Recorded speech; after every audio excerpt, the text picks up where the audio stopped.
할렐루야. 오늘 또 예배 나오신 믿음의 성도님들 주님의 이름으로 환영하고 축복합니다. 예배를 통해서 하나님이 큰 영광을 받으실 줄로 믿습니다. 우리는 이 시간에 주님의 임재하심과 주의 역사하심을 보기를 원합니다. 조금 전에 읽었던 하나님의 말씀 고린도전서 15장 12절에서 22절 말씀 가지고 저는 세상에서 가장 불쌍한 사람들이란 말씀을 전하려고 합니다. 오늘은 여러분 부활주일입니다. 아마도 기독교 신앙을 떠나서 부활절을 모르는 사람은 없을 겁니다. 기독교는 성탄절과 부활절을 어쩌면 가장 큰 절기와 가장 중요한 의미 있는 날로 지키기 때문입니다. 근데 해마다 부활절 되면 제게 드는 생각은 성탄절보다는 훨씬 부활절이 제한적이지 않나 이런 생각을 합니다. 최소한도 성탄절은 12월 한 달 동안은 그 성탄절의 분위기가 고조되고요. 미련과 여운이 오래 지속됩니다. 근데 부활절은 사실 오늘 하루 지나면 어쩌면 내년도 부활절까지 거의 대부분 침묵하는 것은 아닌가. 제가 개인적으로 그런 생각을 해요. 여러분, 그러나 부활절 믿음은 1년 365일 우리 주 예수 그리스도의 생명 안에서 사는 그 믿음, 그 신앙이기 때문에 매우 중요한 겁니다. 그래서 여러분 날마다 그 부활하신 주님과 함께 사는 그 믿음의 신실한 성도 되시기를 주의 이름으로 축복합니다. 여러분, 기독교 신앙의 뼈대는 십자가죠. 그리고 십자가를 세우는 양대 축이 있다면 예수님의 죽으심과 부활입니다. 무엇보다도 부활은 우리 믿음의 결정적 근거가 되죠. 세상 모든 종교는 나름대로 사람을 설득시킬 만한 교리들을 가지고 있어요. 그 안에 윤리성이나 도덕성을 가지고 있다는 말. 이른바 사람들의 마음을 설득시키고 움직일 만한 나름대로의 종교성을 다 갖고 있어요. 그래서 사람들은 모든 종교가 결국은 같은 것이다. 그런 주장을 합니다. 한마디로 모든 종교가 추구하는 것이 같다라는 거예요. 선한 일 아니냐? 어떤 종교가 못된 것, 악한 것을 가르치겠느냐? 결국은 선한 것을 가르치지 않느냐? 그래서 모든 종교는 같다. 이렇게 말을 하죠. 그런데 선을 추구한다는 것만으로 모든 종교가 하나라는 것은 어느 도단입니다. 궤변이에요. 선은 세상의 어떤 기준이나 어떤 사람의 기준, 종교적 기준으로 가늠될 수 있는 것이 아니에요. 세상이 말하는 선악의 기준은 절대적인 기준이 아니에요. 상대적 기준이에요. 한마디로 선악에 그래서 기준점이 없는 거죠. 세상이 말하는 선의 기준은 모호하고 매우 가변적이에요. 그때 달라요. 상황마다 달라요. 사람마다 달라요. 그러므로 세상은 선악을 분별할 능력도 없고 선악을 판단할 능력도 없는 거죠. 선악은 하나님께 속한 거예요. 하나님만 선악을 분별할 수 있고 판단하실 수 있어요. 그러므로 모든 종교가 기능적으로 볼 때는 비슷하게 보일 수는 있지만 본질이 같은 것은 아닙니다. 세상 모든 종교와 기독교가 생태적으로 같을 수 없고 본질적으로 같을 수가 없어요. 기원이 다릅니다. 과정이 다릅니다. 결론이 다릅니다. 기능도 다르고 본질이 달라요. 한마디로 모든 것이 다 달라요. 그러나 그 중에서도 절대 흉내낼 수 없는 것이 있습니다. 부활입니다. 예수님의 부활입니다. 부활은 세상 어떤 종교가 교리를 만들어서 사람들을 호도한다 할지라도 결코 모방할 수 없습니다. 세상 어떤 종교도 부활에 대한 흔적을 갖고 있지 않고 증거도 없습니다. 그냥 그들만의 교리로서 부활은 존재할지 모르지만 그러나 여러분, 교리나 어떤 이론적인 부활은요 말장난에 불과하지요. 세상의 모든 종교는 나름대로 그 미래에 대한 안전 보장을 제시합니다. 이른바 죽음 이후 사후세계에 대한 영혼의 문제를 다루고 있어요. 나름대로 그들만의 천국을 제시하는 거죠. 왜냐하면 사후세계에 대한 영원성이 보장되지 않는다면 그 종교의 가장 기본적인 기능이 없는 거잖아요. 한번 생각해 보세요. 죽은 다음에 자기 영혼에 대한 안전성을 보장받을 수 없다면 굳이 그 종교를 믿어야 할 어떤 근거가 있겠어요? 그런 차원에서 영혼에 대한 보장이 없는 종교는 종교가 아닌 겁니다. 하지만 여러분, 사람들이 만들어낸 종교는요 절대 사람의 영혼을 보장할 수 없어요. 만일 보장한다고 주장한다면 영혼을 담보로 사기치는 거죠. 인간들이 만들어내는 종교는 우리 영혼의 문제를 책임질 수도 없고요. 보장할 수도 없어요. 그래서 사람들이 만들어내는 종교는 모두가 다 허구인 겁니다. 우상인 겁니다. 피조물을 믿는 세상의 모든 종교 100%가 사람의 영혼을 속이는 사기예요. 세상을 만드신 분은 하나님이세요. 창조자 하나님. 하나님이 세상을 창조하셨어요. 모든 만물과 인간을 창조하셨어요. 시간과 공간을 창조하십니다. 그러므로 인간의 불투명하고 그 불완전한 미래에 대한 영원함에 그 답을 줄 수 있는 분은 하나님밖에 없는 겁니다. 오늘 여러분 부활절이죠. 온 세상이 기뻐하는 부활절이에요. 그 부활은 세상을 사랑하신 하나님이 자기 아들 독생자를 십자가에 죽이시고 다시 살리사 영원한 생명을 우리 가운데 확보해 주신 선물이에요. 우리가 이 세상에 살다가 그대로 끝나버린 인생이라면 세상이 얼마나 허무하고 인생이 얼마나 무의미하겠습니까? 만일 우리에게 부활의 축복이 없다면 지금 이 순간 우리가 이 자리에 앉아 예배드릴 이유가 뭐가 있겠어요? 그래서 믿음의 근거가 부활인 거죠. 우리의 소망의 근거가 부활이고 사랑의 근거도 부활입니다. 한마디로 부활은 믿음, 소망, 사랑을 하나로 통폐합해주는 구심점이고 최고봉이에요. 그런데 대부분의 그리스도인들이 부활절을 믿어요. 근데 부활을 믿질 않아요. 참 안타까운 일이죠. 사실 1년 365일을 부활하신 주님과 함께 부활의 감격으로 살아야 하는데 기껏해야 1년에 한 번 있는 부활절 예배를 드리기 위한 그 부활의 믿음을 갖고 있는 것은 아닌지, 만약 1년에 한 번 드리는 이 부활절 예배를 위한 부활의 믿음을 갖고 있다면 어쩌면 우리는 부활의 믿음을 갖고 있지 않는 것이므로 우리 안에 하나님의 생명이 없는 것. 그 부활의 믿음은 부활절 예배를 드리기 위한 액세서리가 아니에요. 어쩌면 대부분의 사람들이 불과 하루 부활절 예배를 드리기 위한 부활의 믿음을 갖고 사는지 모릅니다. 이른바 1시간의 부활절 예배를 드리기 위해서 부활의 믿음을 갖고 있다라고 말하는지 모른다는 말이에요. 불행하게도 그 대부분의 교회와 성도들이 이런 불편한 진실을 갖고 있습니다. 오늘 부활절이 지나가면 우리는 또다시 부활의 주님을 잊어버릴 수 있습니다. 더 이상 부활의 메시지를 교회 속에서 듣지 못할 수 있습니다. 부활의 찬송을 더 이상 부르지 않을 겁니다. 어쩌면 내년 부활절까지 우리는 그 부활의 메시지를 저장해놓고 부활의 찬송가를 덮어버릴지 모릅니다.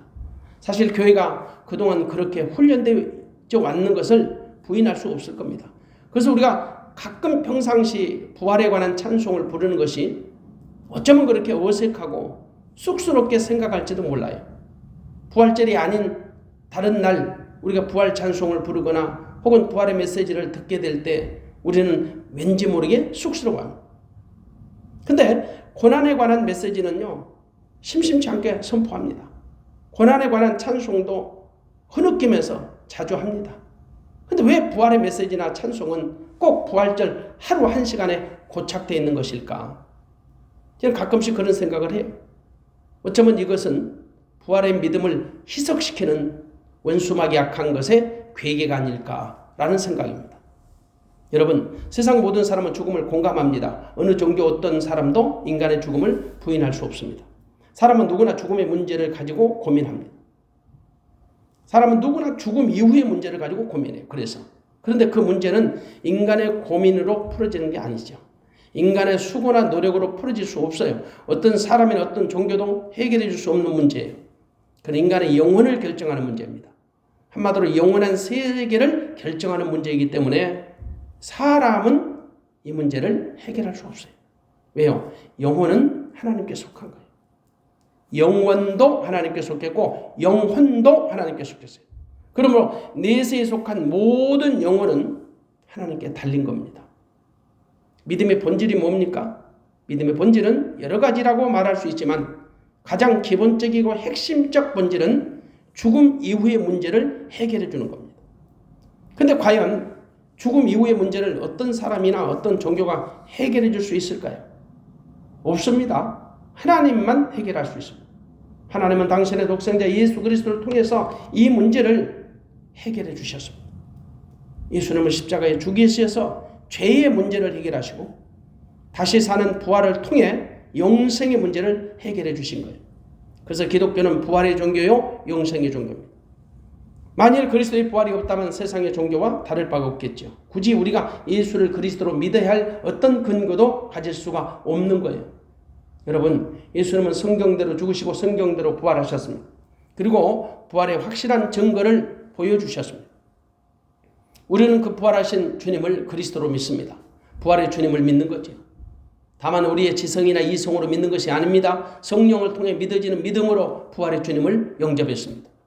그래서 터툴리안이라는 교부는 이런 말이에요. 나는 성경이 불합리한 것인 거로 믿는다. 나는 성경이 불합리한 것인 거로 믿는다. 이런 말을 해요. 이 말의 의미가 뭘까요?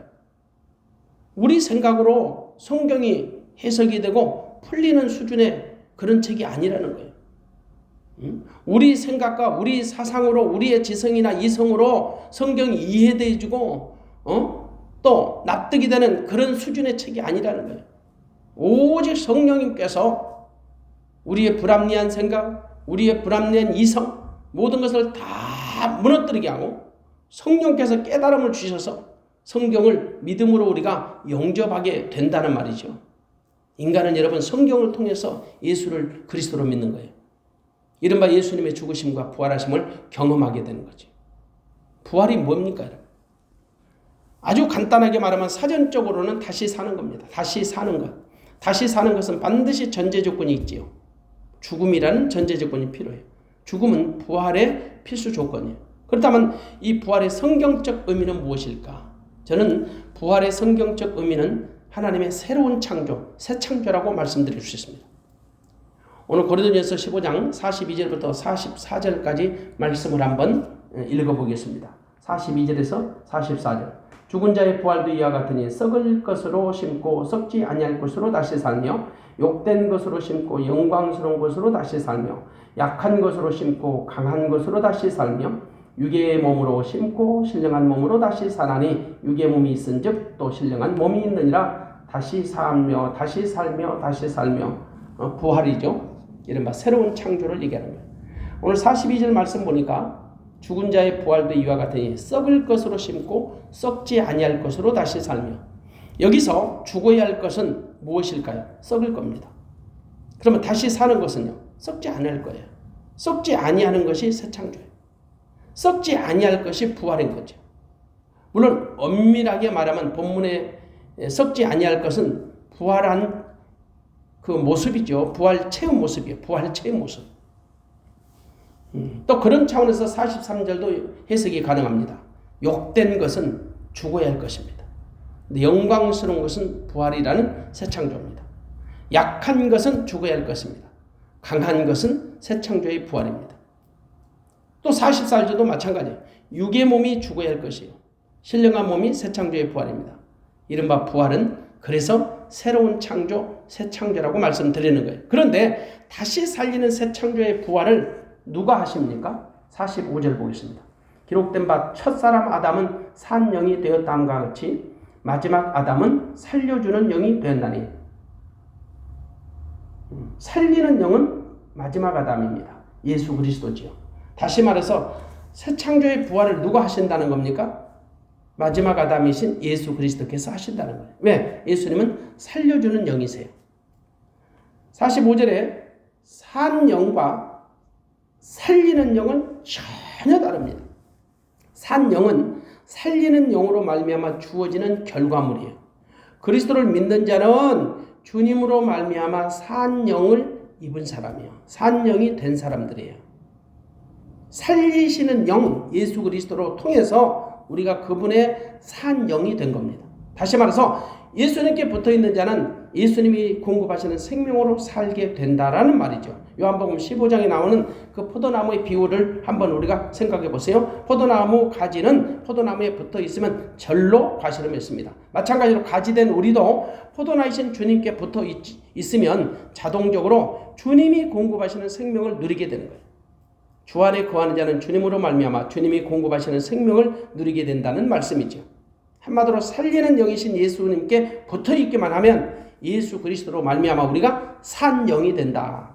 산 영이. 예수님이 부활이요 생명이시기 때문에 그래요. 예수님이 우리를 산 영이 되게 하시는 능력은 부활에 있는 거예요. 왜 부활하셨습니까? 예수님 우리에게 산 영으로 다시 살게 하시려고. 우리를 산 영이 되게 하시기 위해서 예수님이 부활하신 거예요. 그래서 예수님은 살리시는 영이에요. 주님은 잠자는 자들의 첫 열매로 부활하셨어요. 부활하신 예수님은 많은 사람들에게 나타나셨죠. 가장 먼저는 천사들에게 나타나셨고 또한 게바와 막달라 마리아와 다른 마리아와 제자들에게 나타나셨습니다. 부활하여서 500의 문도에게도 나타나셨습니다. 그리고 그들은 부활하신 주님을 보고 증거했습니다. 지금 우리 시대에 예수를 그리스도로 믿는 모든 사람들이 주님의 부활을 보았고 알았고 믿어서 증거하는 자가 된 겁니다. 예수님의 부활은 세상 어떤 종교에서도 볼 수 없는 가장 확실한 사실이기 때문입니다. 사람은 누구나 죽습니다. 그리고 반드시 죽습니다. 육신을 입으신 예수님도 죽음을 통과하셨습니다. 그러나 주님은 사망 권세를 이기시고 부활하셨어요. 그리고 부활을 믿는 모든 자에게 부활의 생명을 공급해 주신 거예요. 그래서 부활을 믿는 자는 영원한 생명, 영생을 얻게 됩니다. 그러나 만일 우리에게 부활이 없다면 우리는 가장 금생에 불쌍한 자가 되고 맙니다. 고린도 교회, 사도 바울이 2차 전도 행위 때 세운 교회입니다. 그가 고린도에 1년 6개월 동안 머물면서 두려움과 떨림으로 복음을 전하여 세워진 교회예요. 그런데 교회에 여러 가지 문제가 드러나기 시작합니다. 대표적인 문제는 교회론과 성령론이었습니다. 고린도 교회는 은사가 참 많은 교회였어요. 그런데 파당이 심각했지요. 어쩌면 사색당파처럼 그렇게 찢어지고 나눠진 교회였어요. 그리고 십자가에 대한 잘못된 오해를 가지고 있었어요. 성령에 대해서 무지했어요. 공중 예배나 우상 제물의 문제, 혹은 법정에서 나는 송사 문제, 근친 상간의 윤리적 문제, 도덕적인 태만, 게으름 문제, 결혼이나 이혼 문제, 수많은 인생살이 속에 그 복잡한 문제들을 가지고 있는 교회가 고린도 교회였어요. 그만큼 말도 많고 탈 많은 교회. 어쩌면 우리 시대에 우리들의 교회의 모습은 아닌지 우리가 생각할 수 있습니다. 솔직히 지상에 있는 모든 교회는 다 불완전해요. 완전한 교회 없어요. 문제 없는 교회 없다고요. 정도의 차이지, 크고 작고의 문제지, 모든 교회는 불완전한 교회죠. 문제를 안고 있는 교회예요. 만일 내가 속한 교회가 문제가 없다고 생각한다면 그것은 더 큰 문제예요. 지상에 있는 모든 교회 지금도 지어져 가는 중입니다. 그래서 불완전한 거예요. 근데 그 중에서도 가장 심각한 문제가 있었다면 부활에 관한 겁니다. 성경 어디에도 고린도전서 15장 같이 부활에 대해서 자세히 다루는 곳은 없어요. 이곳에 15장에 예수 그리스도의 부활의 역사성이 나와요. 부활의 확실성이 나와요. 부활의 의미, 본질, 부활의 결론, 결국까지 아주 구체적으로 다루고 있습니다. 고린도 교회의 부활 신앙이 그만큼 큰 이슈였다는 증거지요. 그만큼 부활에 관한 것이 논쟁거리였다는 거예요. 왜냐? 당시 고린도 교회는 헬라 철학의 영향을 받아가지고 그 예수님의 부활을 의심하고 부정하는 사람들이 생겼어요. 그래서 부활에 대한 논쟁이 끊임없었던 거예요. 여러분, 부활은 인간의 논쟁으로 결정되는 것이 아니에요. 우리가 부활을 믿든지 안 믿든지 부활은 실제하는 사건입니다. 부활은 반드시 있습니다. 인간의 그 작은 머리를 가지고 부활의 유무를 논쟁하는 것은 얼마나 어리석은 일인지 몰라요. 부활은 우리의 이성이나 지성으로 결정되는 게 아니에요. 부활은 예수 그리스도께서 믿는 자에게 허락하신 하나님 그 사랑의 결정체입니다. 그러므로 하나님의 사랑을 인간의 작은 생각으로 논쟁하는 것은 얼마나 어리석은 일이에요. 한마디로 하나님의 위대한 선물 부활에 대해서 이러쿵저러쿵 말하는 것은 어쩌면 바보들의 논쟁에 불과할 뿐입니다. 감히 우리가 부활이 없다 한들 부활이 없겠어요? 성경에는 부활을 믿지 못하는 대표적으로 무식한 집단이 있었습니다. 사두개인들이에요. 그들은 영적 존재에 대해서는 믿지 못하는 불신자 그룹이었죠. 인간의 합리적인 사고로 성경을 이해하려는 사람들이었어요. 그래서 부활을 믿지 않았어요. 천사도 믿지 않았어요. 영도 믿지 않았어요. 한마디로 눈에 보이는 세계만 인정하는 불신자 그룹이었죠. 믿음이 뭘까요? 믿음은 바라는 것들의 실상이에요. 보지 못하는 것들의 증거입니다. 그러므로 보지 못하는 것을 믿지 못하는 것은 믿음이 전혀 없다라는 거예요. 이른바 보이는 것만 믿는 것은 믿음이 아니거든. 오늘날도 여러분 부활이 없다고 주장하는 사람들이 꽤나 많습니다. 어느 시대나 이런 엉뚱한 사람들은 반드시 있어 왔죠. 문제는 기독교 신앙을 가졌다는 사람들 중에 이런 자들이 더러 있다라는 거예요. 아니 상당수 있다라는 거예요. 얼마나 불쌍한지 몰라요. 하나님이 있다 하면 있는 것이고 하나님이 없다 하면 없는 것인데 우리 인간이 알면 얼마나 안다고? 무엇을 안다고? 아무것도 몰라요. 그냥 그 알량한 지식 가지고 자기 생각만 나타낼 뿐이죠. 때로는 자기도 모르는 말들을 토해내며 살아요. 세상의 모든 지식이나 학문으로는 하나님의 신비, 하늘의 신비를, 하나님의 그 신묘막측한 진리를 깨달을 수 없다고요. 여러분, 하다못해 우주를 연구하는 학자들에 의하면요, 한 개의 은하계 안에 보통 1,000억 개의 별들이 있대요. 한 개의 은하계 안에 1,000억 개의 별들. 근데 우주 안에 그런 은하계가 1,000억 개가 있답니다. 감히 천지를 창조하신 하나님의 그 방대한 섭리를, 세계를 우리 인간이 무엇을 안다고 입방아 찍겠어요? 감히 하나님의 심오한 부활의 신비를 어떤 인간이 논쟁할 수 있겠냔 말이에요. 부활이 없다고 말하는 사람들은 엉뚱하게 그 튀는 발언으로 세간의 이목을 집중시키려는 불쌍한 영혼들의 잡소리에 불과하니까. 근데 지각 없는 사람들은요, 그런 쓸데없는 소리, 그 잡소리, 이른바 죽은 소리에 민감해요. 얼마나 불쌍합니까? 한번 여러분 스스로에게 물어보십시오. 여러분은 부활이 있다고 믿으십니까? 아니면 부활을 믿지 못합니까? 여러분의 동의와 상관없이 부활은 있습니다. 우리 중에 부활을 믿는 사람이 하나도 없을지라도 부활은 있습니다. 반드시 있습니다. 확실히 있습니다. 사실 부활을 믿는 것보다 부활이 없다라는 것을 믿는 것이 훨씬 더 어려워요. 부활을 믿는 것보다 부활이 없다라는 것을 믿는 것이 더 어렵고 힘든 일이라고요. 분명한 증거가 있음에도 불구하고 그 부활을 부정한다는 것은 양심이 죽은 거잖아요. 영혼이 죽은 거잖아요. 부활은 죽음 넘어 저 세상에 영원한 세계가 있다는 것을 알려주고 보여주는 겁니다. 죽음 너머에 영원한 세계에 있다는 것은 죽음이 끝이 아니라는 말이에요. 성경은 그래서 죽음은 끝이 아니라고 말하는 거예요. 우리는 죽음을 별세라는 말을 합니다. 별세는 이 세상과 이별하고 다음 세상으로 들어가는 것이에요. 다음 세상이 있다라는 말이죠. 바로 예수님의 부활을 통해서 이 세상 이후에 또 다른 세상이 있다라는 것을 보여주시는 겁니다. 그게 부활의 증거입니다. 그 부활의 소망입니다. 부활의 첫 열매는 예수 그리스도입니다. 우리 주 예수 그리스도께서 십자가에 죽으시고 장사 지내셨다가 사흘 만에 다시 살아나셨습니다. 그런데 예수님은 어떤 자들의 주장과 같이 영으로만 부활하신 게 아니에요. 분명히 예수님은 부활하신 육체를 많은 사람들에게 나타내셨죠. 그러므로 예수님이 영으로만 부활했다고 주장하는 사람들의 주장은요, 전혀 허무맹랑한 주장이고 성경을 알지 못하는 궤변이에요. 부활하신 주님은 당신의 모습을 사람들에게 친히 나타내 보이셨습니다.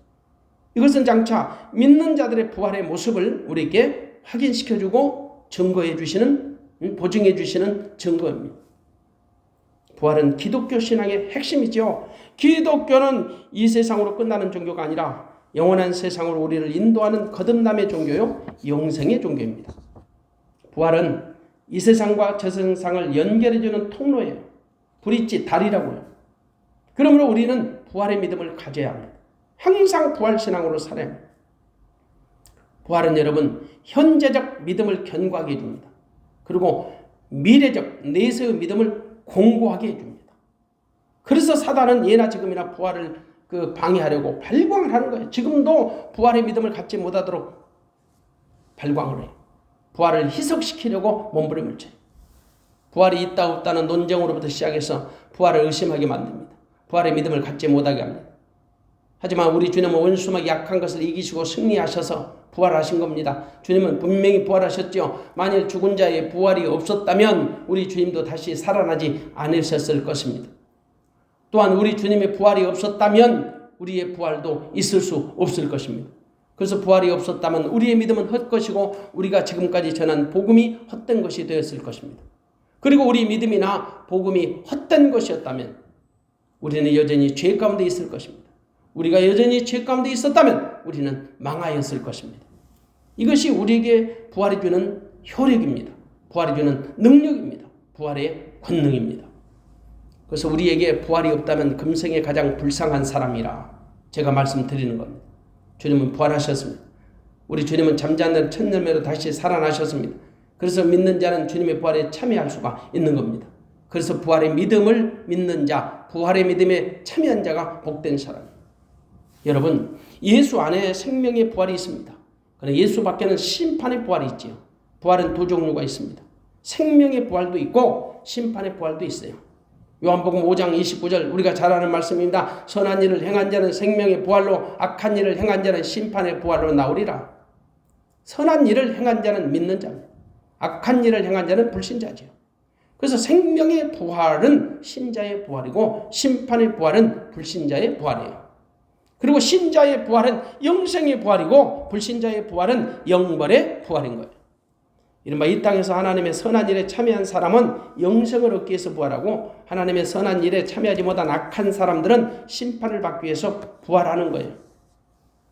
그러므로 생명의 부활은 믿는 자의 부활이요, 심판의 부활은 불신자의 부활인 거예요. 불신자도 심판을 받기 위해서 부활해요. 한마디로 불신자도 부활하여 심판을 받고 영원한 지옥의 고통을 받게 되며 그렇게 사는 겁니다. 그러나 믿는 자는 부활하여 영원한 생명을 얻고 우리 주님과 함께 천국에서 영원히 사는 것. 그러므로 예수를 그리스도로 믿는 성도들은 한 사람도 빠짐없이 영원한 생명을 누리는 부활에 참여하게 될 것을 믿으시기 바랍니다. 믿는 자의 부활은 예수 안에 있는 생명의 부활입니다. 영생을 위한 부활이지요. 믿는 자나 믿지 않는 자는 동일한 사실, 모든 사람에게 죽음이 있다라는. 그래서 죽음은 모든 사람에게 가장 공평합니다. 모든 사람의 죽음에 대해서 동의하는 것은 이미 모든 사람들을 통해서 검증이 되었기 때문에 그래요. 아담 이후로 모든 사람은 죽음을 통과했습니다. 심지어 우리와 같이 육신을 입으신 예수 그리스도마저 죽음을 통과하셨죠. 그런데 문제는 이 세상 이후에 저 세상이 있느냐는 겁니다.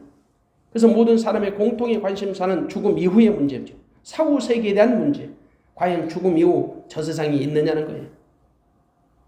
물론 대부분의 사람들은 죽음 이후의 세상을 나름대로는 인정합니다. 비록 믿음이 없을지라도 나름대로 죽음 이후의 세상을 인정하고 대비하고 살아요. 그 사람들은 죽음 이후의 문제를 해결하기 위해서 종교를 만들었습니다. 그리고 신을 만들었죠. 한마디로 자기들이 만든 종교를 통해서 저 영원한 세상에 들어가는 안전망을 구축하고 종교적인 보험을 들려는 무지한 시도를 지금까지 끊임없이 해오고 있는 거예요. 죽음 이후 저 세상의 안전보장의 문제를 해결하기 위해서. 그러나 세상 어떤 사람도, 어떤 종교도, 어떤 신도 인간의 영원한 문제를 풀어줄 수 없어요. 인간에게는 지푸라기 하나라도 잡으려는 종교성이 있습니다. 의지하는 속성이 있어요. 하나님이 우리에게 영혼을 사모하는 마음을 주셨기 때문에요.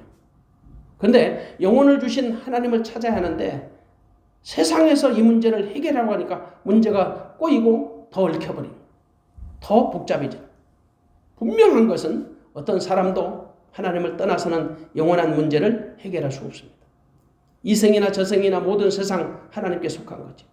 이 세상의 주인도 하나님이시고 저 세상의 주인도 하나님이세요. 다만 우리는 기억할 것은 이 세상의 삶을 통해서 저 세상의 삶을 누릴 수가 있다는 거예요. 이 세상의 문제나 저 세상의 문제는 오직 하나님만 알고 계세요. 당연히 해답도 하나님만 알고 계시죠. 하나님은 예수 그리스도의 죽음을 통해 이 세상의 문제를 해결해 주셨습니다. 그리고 예수님의 부활을 통해 저 세상의 문제를 해결해 주신 거죠. 한마디로 이 세상의 문제는 예수님의 죽음으로 해결하시고 저 세상의 문제는 예수님의 부활로 보증해 주신 거예요.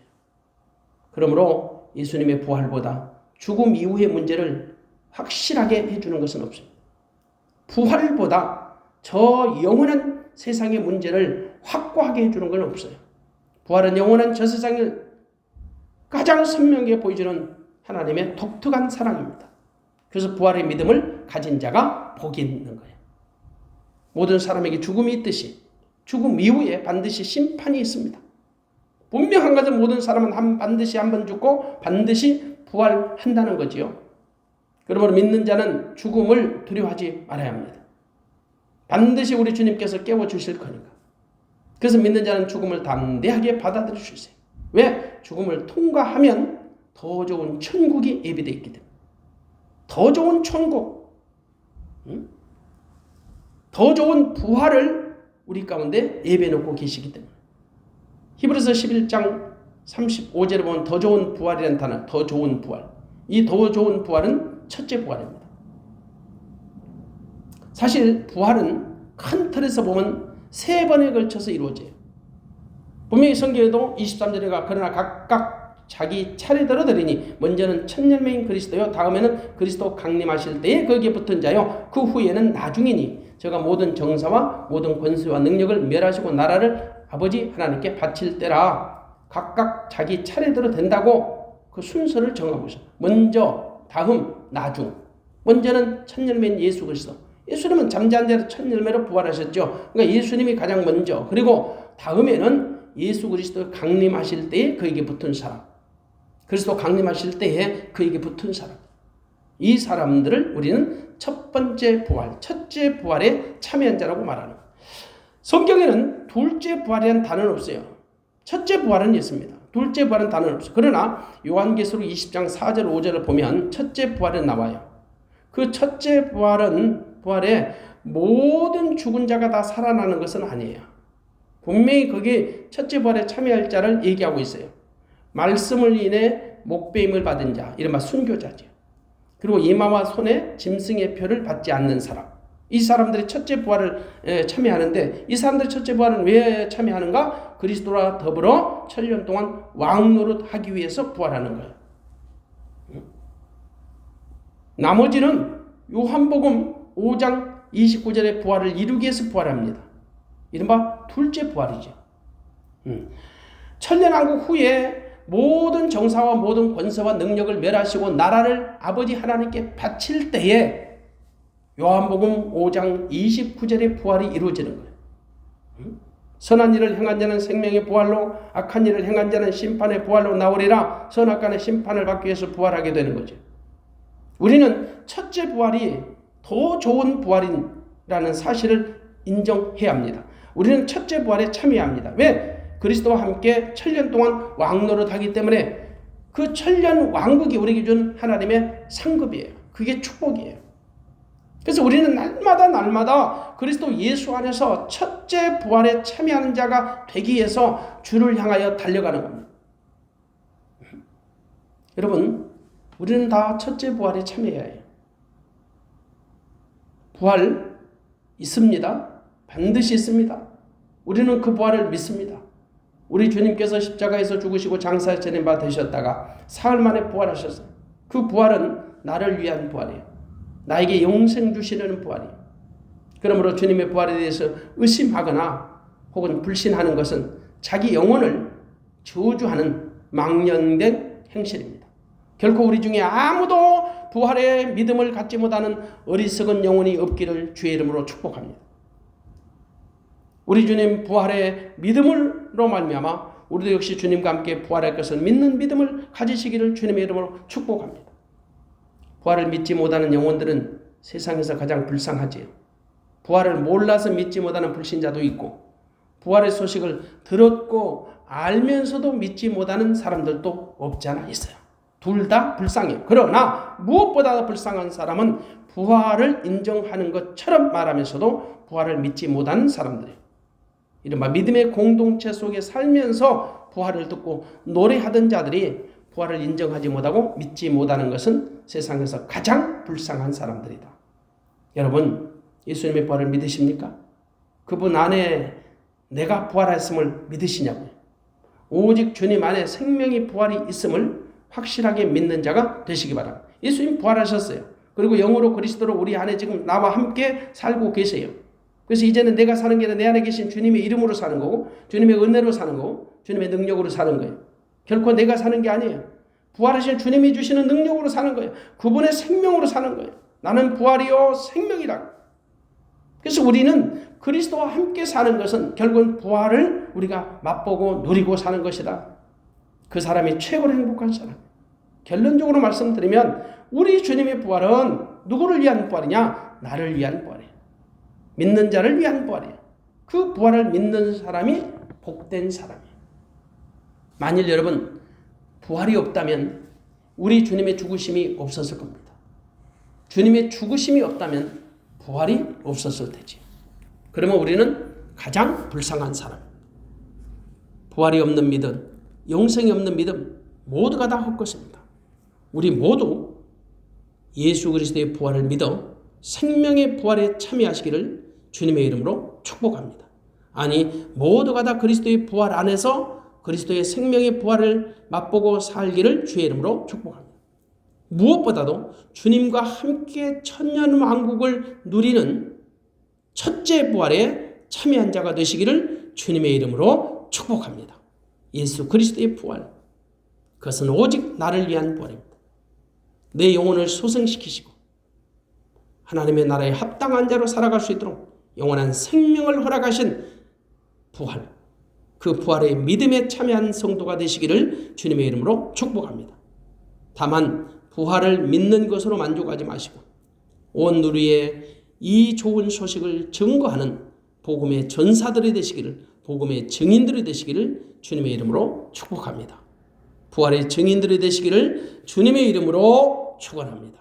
우리 모두 내 안에 계신 주님, 부활하신 주님이 영원한 생명을 주심으로 지금도 영원히 그리스도의 부활에 참여한 자가 되었고 이 부활의 영생을 누리고 살아갈 수 있는 믿음의 종들이라는 사실을 결코 잊지 마시고 날마다 주님을 구하고 더 찾아서 주님이 주시는 마음과 생각으로 사는 믿음의 종들 되어지시기를 주님의 이름으로 축원합니다. 기도하겠습니다.